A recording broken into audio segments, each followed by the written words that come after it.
प्यारे बच्चों, जैसा कि आपको पता है, आज हम अपने छठे पाठ संज्ञा के अभ्यास प्रश्न करने वाले हैं। इससे पहले हमने आपको परिभाषा बताई थी संज्ञा की और संज्ञा के भेद बताए थे उदाहरण से ही। तो शुरुआत हम करते हैं पुनरावृत्ति से ही कि संज्ञा कहते किसे या संज्ञा क्या होता है। आपको पता ही है, किसी व्यक्ति, वस्तु, स्थान या भाव के नाम को संज्ञा कहते हैं। और संज्ञा के तीन भेद होते हैं। आपको पता है, व्यक्तिवाचक संज्ञा, उसके बाद में है जातिवाचक संज्ञा और भाववाचक संज्ञा। इनकी हमने आपको परिभाषाएं दिखाई थी, आपको अब वो भी याद हो गई होगी। एक बार दोहरा लेते हैं कि व्यक्तिवाचक संज्ञा होता क्या है। तो किसी विशेष व्यक्ति, विशेष स्थान या विशेष वस्तु के नाम को व्यक्तिवाचक संज्ञा कहते हैं। इसका उदाहरण हो गया वाराणसी, बाइबल, रामायण, यमुना, हिमालय, एवरेस्ट आदि। हमारा दूसरा था संज्ञा का भेद जातिवाचक संज्ञा। तो जातिवाचक संज्ञा का हमने परिभाषा आपको बताई थी, ऐसे शब्द जिनसे किसी एक जाति का बोध होता है उसे हम जातिवाचक संज्ञा कहते हैं। जैसे लड़का, आदमी, गाय, घोड़ा, चिड़िया, पहाड़, नदी आदि। तो ये था जातिवाचक संज्ञा। और तीसरा हमारा जो संज्ञा का भेद है वो है भाववाचक संज्ञा। जो शब्द किसी गुण, दोष, स्वभाव या अवस्था का बोध कराते हैं उन्हें हम भाववाचक संज्ञा कहते हैं। उदाहरण है मिठास, मित्रता, ईमानदारी, बुढ़ापा, कायरता आदि। तो बच्चों, ये था हमारी परिभाषाएं जो हमने पहले कर रखी थी, हमने उनको दोहराया है। और आज हम इसकी शुरुआत करेंगे अभ्यास प्रश्न। अभ्यास प्रश्न है पेज नंबर 22 पे। तो शुरुआत करते हैं पहले प्रश्न से। पेज नंबर 22 और अभ्यास प्रश्न।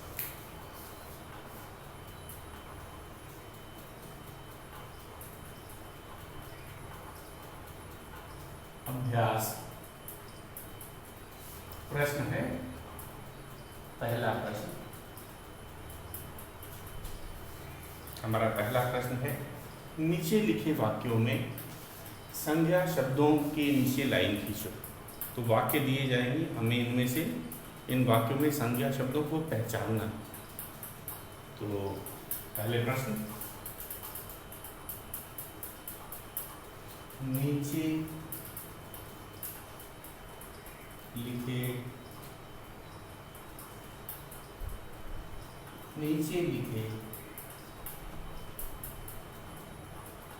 वाक्यों में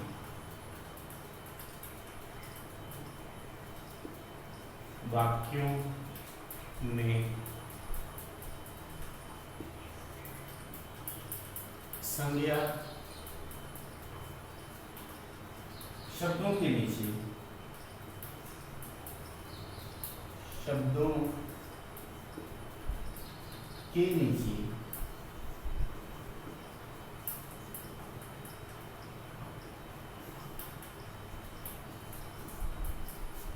लाइन खींचो।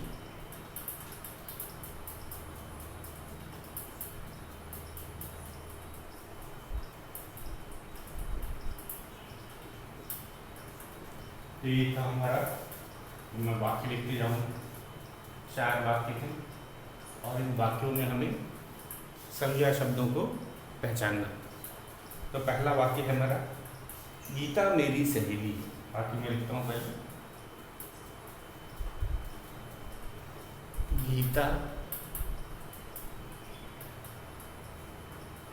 मेरी सहेली है।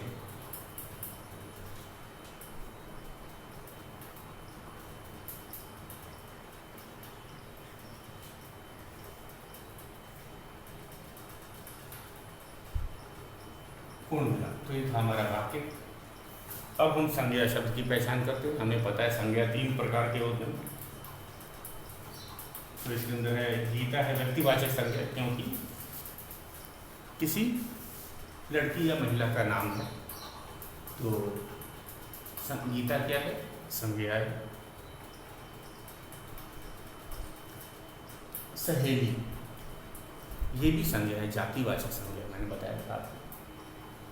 तो हमें लाइन किसके नीचे खींचना है? संज्ञा के नीचे। तो इस वाक्य में गीता मेरी सहेली है, जिसमें 2 संज्ञा शब्द हैं, गीता और सहेली। मैंने लाइन पहले गीता के नीचे खींची, फिर सहेली। दूसरा हमारा दूसरा वाक्य, गिलास में दूध है। गिलास में दूध है। दूध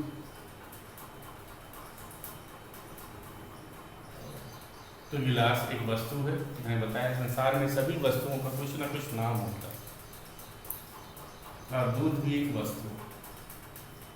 तो संज्ञा इस वाक्य में गिलास और दूध संज्ञा है। तो की परिभाषा में भी व्यक्ति, वस्तु, स्थान या भाव, तो यहाँ पे ये सब वस्तु में है।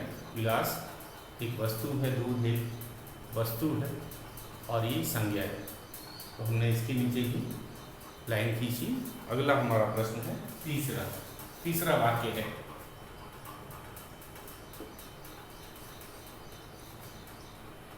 चिड़ियाघर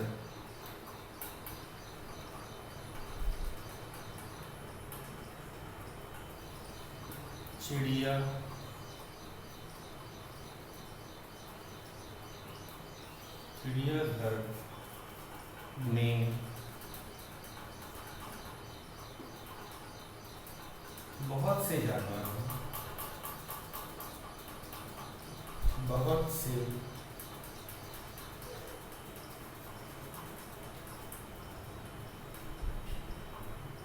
जानवर हैं।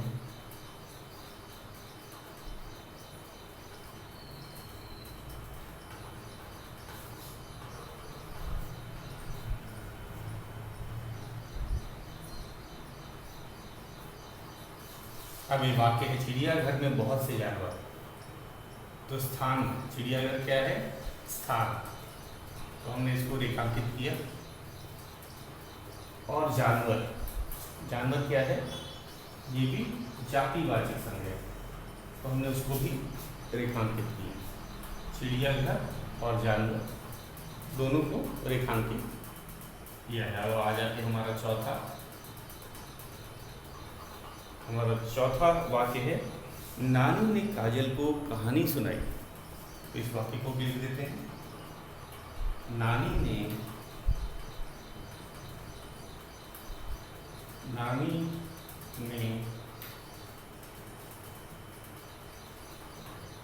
काजल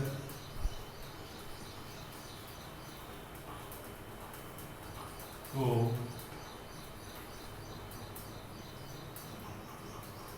कहानी सुनाई।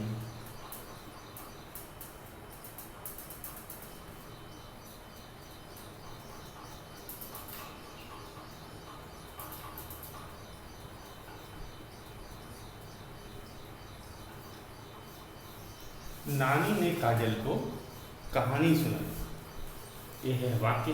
अब इसमें हम संज्ञा शब्दों को एक एक करके देखते हैं। नानी संज्ञा है,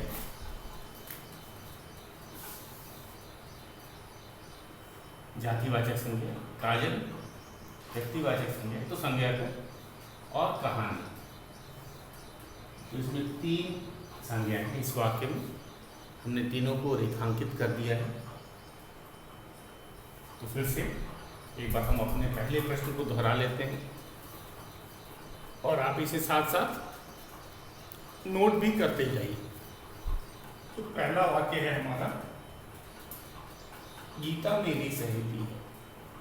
गीता मेरी सहेली है। इसमें संज्ञा गीता और सहेली 2 हैं। दूसरा वाक्य है गिलास में दूध है। गिलास में दूध है, तो गिलास और दूध दोनों वस्तु हैं और संज्ञा है, तो इसलिए हमने इनको रेखांकित किया है। तीसरा वाक्य था चिड़ियाघर में बहुत से जानवर, तो चिड़ियाघर और जानवर ये संज्ञा शब्द हैं, हमने इनको रेखांकित किया। चौथा है नानी ने काजल को कहानी सुनाई। नानी, काजल और कहानी ये तीनों संज्ञा शब्द थे, हमने उनको रेखांकित किया। अब हम चलते हैं अपने दूसरे प्रश्न पे। हमारा दूसरा प्रश्न बहुत आसान है। व्यक्तिवाचक, जातिवाचक और भाववाचक संज्ञा के दो उदाहरण हैं, तो इसे आप कोई भी उदाहरण लिख सकते हैं। तो इसमें उदाहरण भी परीक्षा में पूछा जा सकता है कि आप जातिवाचक संज्ञा के दो उदाहरण दीजिए, व्यक्तिवाचक के या भाववाचक संज्ञा के दो उदाहरण दीजिए। तो हम लिखते हैं, ये है हमारा दूसरा प्रश्न। तो दूसरा प्रश्न है हमारा है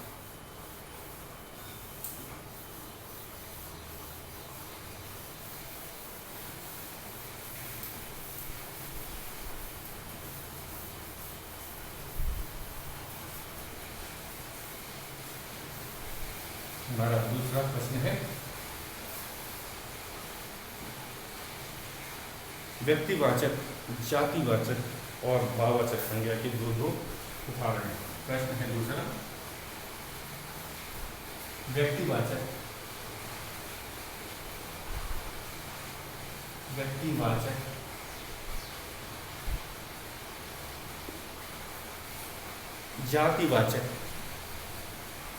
जातिवाचक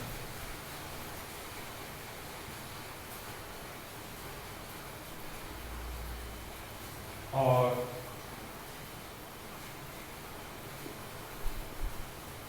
भाववाचक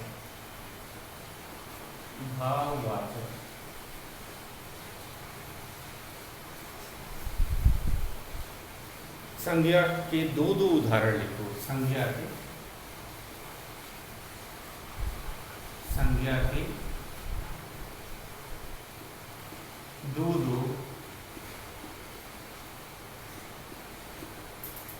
उदाहरण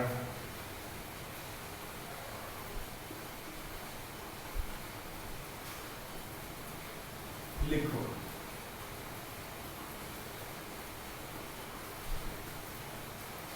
तो हमें व्यक्तिवाचक के भी दो उदाहरण देने हैं, एक उदाहरण पहले भी दे रखा है। उसी तरह जातिवाचक के भी दो उदाहरण देने हैं और भाववाचक के भी दो उदाहरण देने हैं। तो लिखते हैं, पहला है व्यक्तिवाचक संज्ञा का उदाहरण।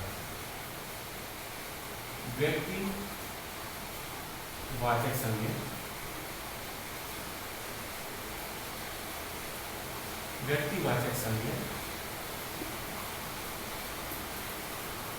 एक उदाहरण हमें पहले ही दे रखा गया है और हमें दूसरा उदाहरण इसका लिखना है। तो है पहला क्या उदाहरण दे रखा है इसका, हिमालय। एक उदाहरण हिमालय दे रखा है। इसके अलावा हमें दो और देने हैं, तो ये पहले प्रश्न लिख ही लेते हैं।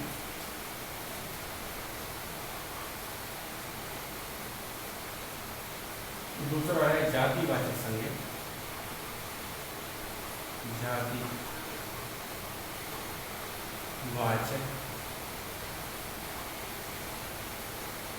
संज्ञा,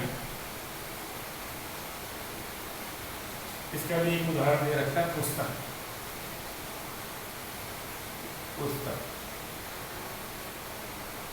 और दो उदाहरण हमें और देने हैं। तीसरा है जातिवाचक संज्ञा का, भाववाचक, जाति को हमने ले दिया, भाववाचक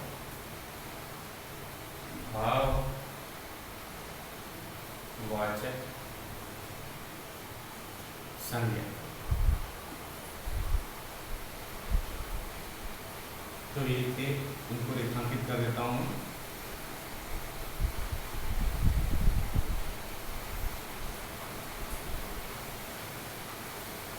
भाववाचक का क्या उदाहरण दे रखा है? कायरता। कायरता एक उदाहरण दे रखे हैं पहले। हमें दो उदाहरण लिखने हैं। प्रश्न बहुत आसान है, आपको समझ आ गया होगा। इसके अंदर क्या दिया है? व्यक्तिवाचक संज्ञा का एक उदाहरण हमें दे रखा है, हमें दो और उदाहरण लिखने हैं। ठीक उसी तरह जातिवाचक का एक उदाहरण हमारा दे रखा है पुस्तक, हमें दो और उदाहरण इसके लिखने हैं। और भाववाचक संज्ञा का एक उदाहरण दिया है, तो दो उदाहरण और लिखें। तो जरूरी नहीं कि जो मैं आपको लिखवा रहा हूँ आप अपने मन से भी लिख सकते हैं। अगर आप समझ गए हैं कि व्यक्तिवाचक संज्ञा क्या होता है, जातिवाचक संज्ञा क्या होता है और भाववाचक संज्ञा क्या होता है। तो शुरुआत करते हैं हम पहले व्यक्तिवाचक से।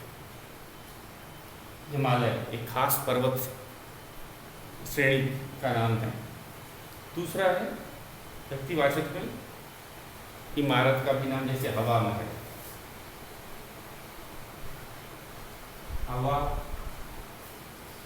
महल, हवा महल एक खास इमारत है जो जयपुर में स्थित है। तो ये क्या है? व्यक्तिवाचक। जैसे ताजमहल हो गया, हवा महल हो गया, लाल किला हो गया, ये सब क्या है? ये व्यक्तिवाचक संज्ञा के अंतर्गत है। अगला नाम सकते हैं भगत सिंह, स्वतंत्रता सेनानी। भगत सिंह को सब जानते ही हैं, तो मैं भगत सिंह ही लिख देता हूँ। ये भी व्यक्तिवाचक है। भगत सिंह, तो ये भी नाम है। स्वतंत्रता सेनानी, ये आपको पता ही है, तो ये भी व्यक्तिवाचक संज्ञा के अंतर्गत ही ये आएगा। तो हमारे हमने दो लिखे, हवा महल और भगत सिंह। अब हम चलते हैं जातिवाचक संज्ञा के दो उदाहरण हमें लिखने हैं। तो जातिवाचक में एक पुस्तक हमें पहले ही दे रखा था। अब इसमें आते हैं शहर। शहर क्या है? जातिवाचक। संसार के सभी शहरों के लिए इसका बोध होता है जब हम शहर की बात करते हैं। शहर, नदी, ये सब जातिवाचक संज्ञा है। ये कौन सा संज्ञा है? जातिवाचक संज्ञा, क्योंकि इनसे सभी शहर या सभी नदियों का बोध होता है, इसीलिए हम इसे जातिवाचक संज्ञा के अंतर्गत लिख रहे हैं। तीसरा हमारा है भाववाचक संज्ञा। तीसरा क्या है? भाववाचक संज्ञा। इसमें कायरता दे रखा है, हमें एक पहले उदाहरण के तौर पे कायरता दे रखा है। अब हम दो और लिखते हैं, जैसे हो गया कायरता, प्रेम, खुशी, बचपन, ये सब उदाहरण है। तो प्रेम, उसके बाद सच्चाई, ईमानदारी, ये सब भाव आ गए। सच्चाई, सच्चाई, प्रेम, खुशी, घृणा, वीरता, ये सब भाववाचक संज्ञा थी। तो हमें केवल दो दो लिखने थे। एक बार बच्चों इसे नोट कर लो, देख लो, ये बहुत आसान है। उसके बाद हम अपने तीसरे प्रश्न पे चलेंगे। हमारा तीसरा प्रश्न भी बहुत आसान है। इसका इस पाठ के जो प्रश्न हैं ये हमें जो संज्ञा के भेद हैं हम पहचान पाते हैं कि नहीं, वही बताने के लिए इसमें अधिकतर प्रश्न दिए गए। जैसे हमारा तीसरा ही प्रश्न देखो, उसमें क्या है? सभी प्रकार के जो संज्ञा है, व्यक्तिवाचक, जातिवाचक और भाववाचक, उनको मिला के लिख दिया गया और मिला के लिख दिया गया है और हमें इनको अलग अलग छांट करके लिखना। तो मुख्य उद्देश्य क्या है कि हम संज्ञा शब्दों को पहचान रहे हैं कि नहीं पहचान। तो अब आते हैं हम अपने तीसरे प्रश्न में। तो ये चलते हैं अपने तीसरे प्रश्न की ओर।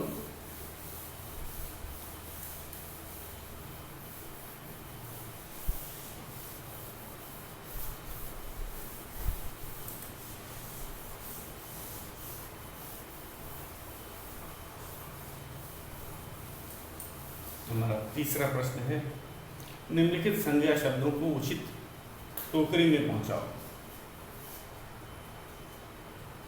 निम्नलिखित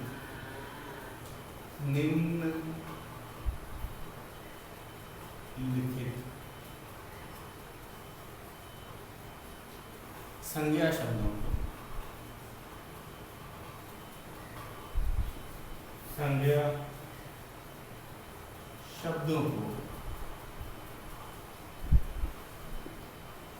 शब्दों को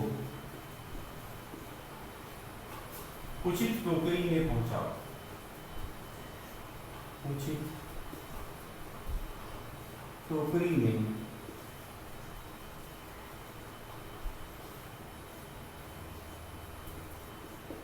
पहुंचाओ।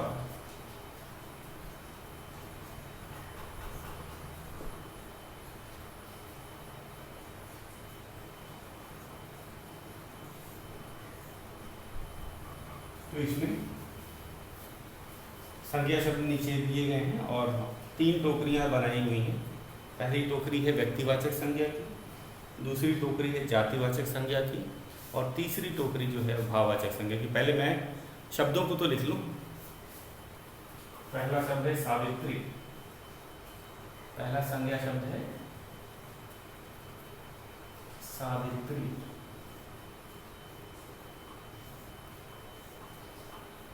दूसरा है मेहनत।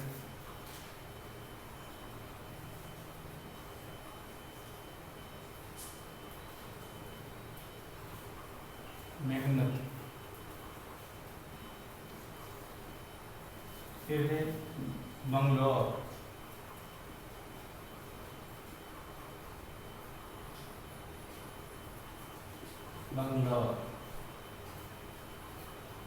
फिर है मेज।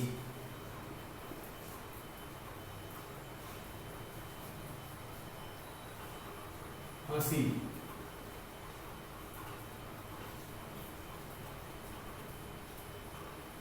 बुढ़ापा।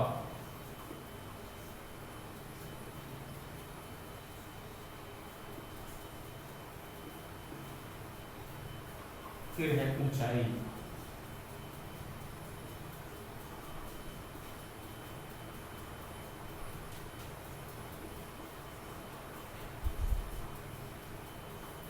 फिर है कश्मीर।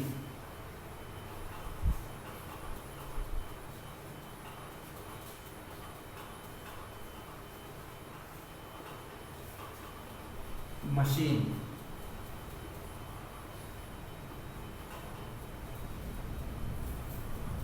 फिर है ताजमहल।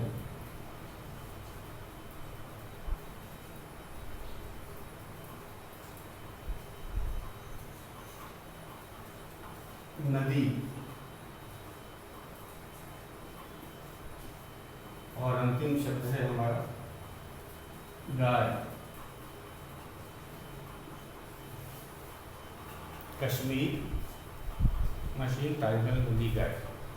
अब हम बनाते हैं टोकरे। जो 3 टोकरे जो थे आपको पता ही है। पहला टोकरा होगा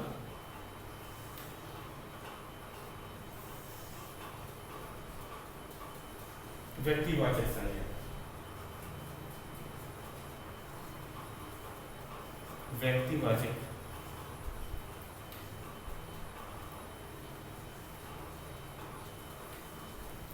संज्ञा।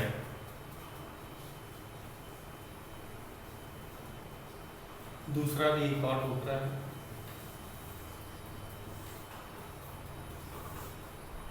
ये है जातिवाचक संज्ञा।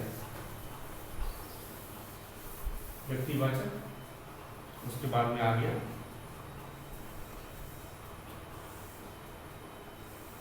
जातिवाचक संज्ञा।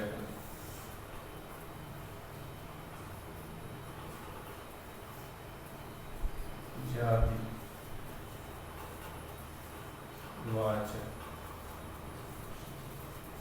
संज्ञा। और तीसरा जो टोकरा है हमारा, ये है भाववाचक संज्ञा।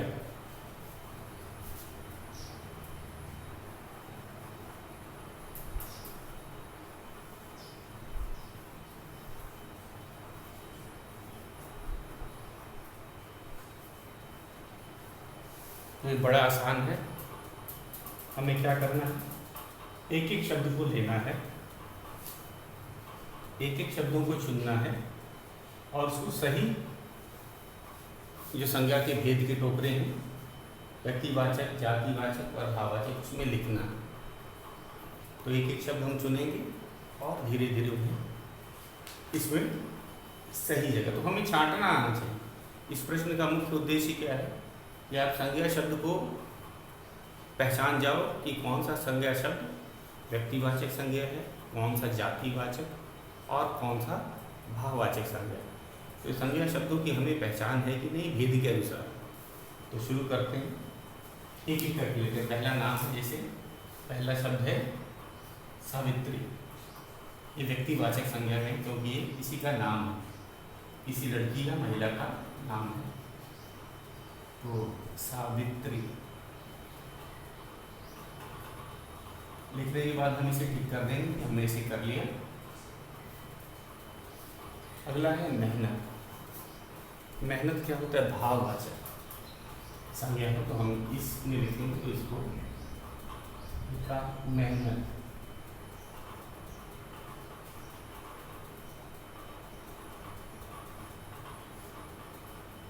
बेंगलुरु, बंगलोर इस जगह का नाम है, शहर का नाम है, तो ये व्यक्तिवाचक संज्ञा है।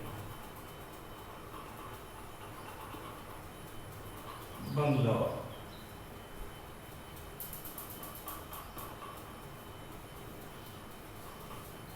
हमने बंगलोर भी कर दिया। मेज, मेज क्या है, मेज है जातिवाचक संज्ञा। मेज को लिखेंगे जातिवाचक, मेज।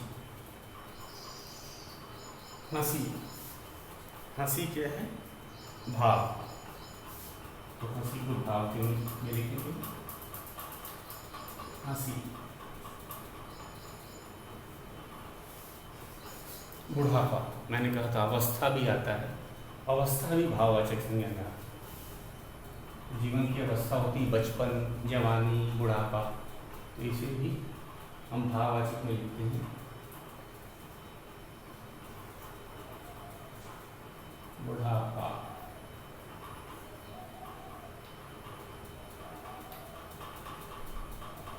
हाँ, अगला है ऊंचाई। ये भी भाववाचक में ही आएगा। ऊंचाई, लंबाई,